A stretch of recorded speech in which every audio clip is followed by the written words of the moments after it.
Assalamu alaikum, my dear students. Hope you all are doing good. This is me, Ms. Rida, your English teacher.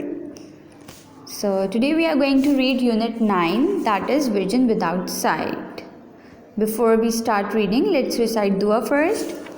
Qala rabbi shrah li sadri wa yassir li amri wahlul uqdatam min lisani yafqahu qawli. So students, what comes in your mind when you read this title vision without site?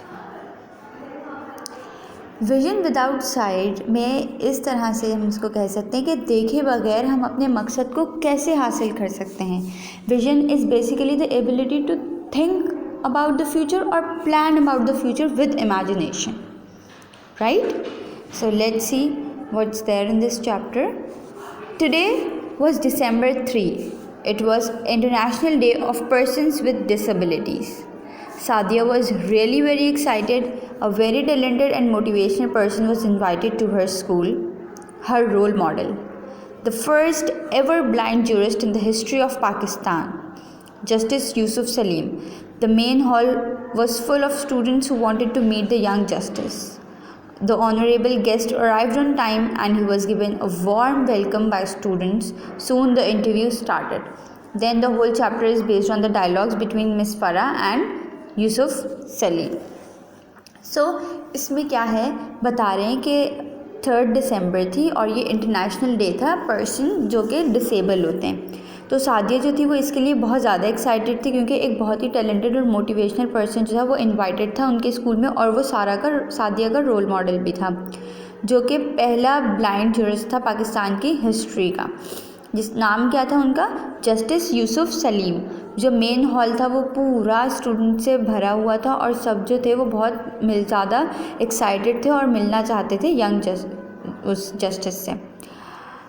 So honourable guest जो था वो time पर arrive किया उन्होंने और सब ने उनका बहुत ही वार्म वेलकम किया. तो फिर अब मिस फराह जो होती है वो होस्ट होती है, मिस और यूसुफ सलीम जो होते हैं वो गेस्ट होते हैं. मिस फराह उनको बहुत ही वार्म वेलकम देती हैं, अस्सलाम वालेकुम.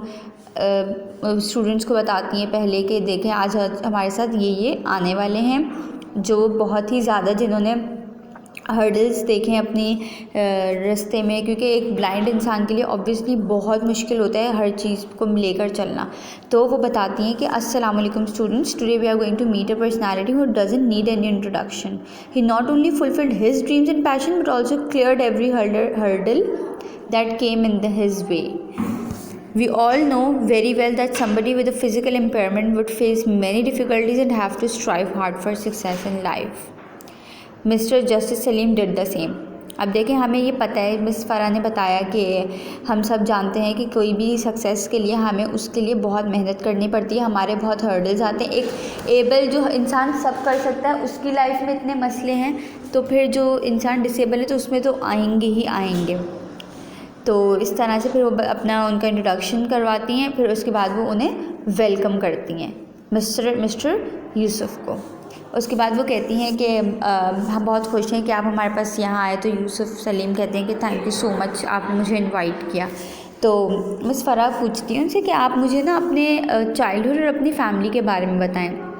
तो वो बताते हैं कि मैं लाहौर में रहता हूँ और मेरे फादर जो हैं वो चार्टर्ड अकाउंटेंट हैं और मैं सबसे छोटा बच्चा हूँ अपनी फैमिली में. मेरी मुझसे बड़ी 4 बहनें हैं, जिसमें जो 2 बहनें हैं ना वो भी मेरी तरह विजुअली इम्पेयर्ड हैं. सही है, उनको भी रेटिनाइटिस पिगमेंटोसा है, जो कि एक डिजीज़ होता है जिसमें हम देख नहीं सकते. तो माय सिस्टर साइमा सलीम जो कि first blind civil service officer हैं और वो गोल्ड मेडलिस्ट भी हैं. जो कि 2 बहनें, इनकी एक जो ब्लाइंड है और एक साइमा है और दूसरी जो है वो एक और है वो भी ब्लाइंड है. तो पहली वाली जो है वो सिविल सर्विस ऑफिसर है और दूसरी वाली यूनिवर्सिटी में लेक्चरर हैं. तो मिस फराह ये पूछती हैं कि अच्छा व्हाट इज़ रेटिनाइटिस पिगमेंटोसा. तो वो बताते हैं उसके बारे में कि ये एक आई डिज़ीज़ होता है जो हमारे रेटिना को अफेक्ट करता है. जिसमें हम नाइट ब्लाइंडनेस होती है और बहुत सी चीज़ें होती हैं। तो मिस फ़रा कहती है अच्छा आप मुझे अपनी एजुकेशनल जर्नी के बारे में कुछ बताएं। तो कहते हैं कि मैंने अपनी स्कूलिंग जो थी वो अपनी स्कूलिंग का बताते हैं कहाँ से ली, फिर मैंने अपने स्कूल कहाँ से लिया, फिर मैंने अपने LLB कहाँ से किया, ये सब बताने लग जाते हैं। फिर मिस फ़रा कहती है अच्छा तो आप बता सकते हैं कि आपने कौन सा मीडियम ऑफ स्टडी यूज़ किया। तो वो बताते हैं कि मैंने ब्रेल यूज़ किया था, क्योंकि ये एक सोर्स होता है जिससे ब्लाइंड जो होते हैं वो लर्न भी कर सकते हैं और रीड भी कर सकते हैं। तो वो बहुत खुश होती हैं कि वाओ। फिर उसके बाद वो बताते हैं कि मैंने अपना इंटर कहाँ से किया, मैट्रिक मैंने कहाँ से किया, और फिर मैंने इंटर और मैट्रिक जो है मैंने ब्रेल यूज़ करते हुए किया। फिर वो बताते हैं कि मुझे पंजाब यूनिवर्सिटी में एडमिशन मिल गया, तो फिर मैं स्विच हो गया था लैपटॉप्स और कंप्यूटर के ऊपर। तो फिर वो कहती हैं कि मिस फ़रा पूछती हैं कि आपने कैसे मैनेज किया अपनी, मतलब एक वो इंसान जो ब्लाइंड है और उसने किस तरह इतने अच्छे से कम्पीट किया सबके साथ। तो यूसुफ़ बोलते हैं कि ये ज़रूरी नहीं है कि अगर आपके पास आँखें हैं तो ही आप ख्वाब देख सकते हैं। अल्हम्दुलिल्लाह मैं बहुत ब्लेस्ड हूँ कि मुझे इतने सपोर्टिव पेरेंट्स मिले, और मैं ये कुछ भी नहीं अचीव कर सकता था अगर मेरे पेरेंट्स और मेरे टीचर्स का सपोर्ट मेरे साथ ना होता। और मैं ये फैक्ट डिनाई नहीं कर सकता कि स्कूल बहुत बड़ा रोल प्ले करता है मेरी सक्सेस में, क्योंकि उसने जो ब्रेल थी वो अपने स्कूल में ही सीखी थी। And he said that I was provided with everything I needed bye my parents, more than anything they loved and supported in every thick and thing. देखें जब भी हमें कुछ अचीव करना होता है तो हमें सपोर्ट जो होता है वो सबसे ज़्यादा ज़रूरी होता है। तो फिर मिस फ़रा पूछती हैं कि कभी आपने सोचा था कि आप जुडिशरी ज्वाइन करेंगे। तो वो फिर बोलते हैं कि नहीं, it was not that case, मेरा ये नहीं था, मैं चाहता नहीं था। लेकिन उस दौरान जो है ना एक मूवमेंट चली थी जिसने मुझे इनकरेज किया था, मोटिवेट किया था कि मैं जज बनूं, कि मैं लोगों को उनके इंसाफ दिला सकूं। तो इस वजह से मैंने ये प्रोफेशन चूज़ किया था। तो फिर मिस फ़रा कहती हैं कि आप कैसा रिस्पॉन्स मिलता है आपको जब आप जो है लोगों से मिलते हैं।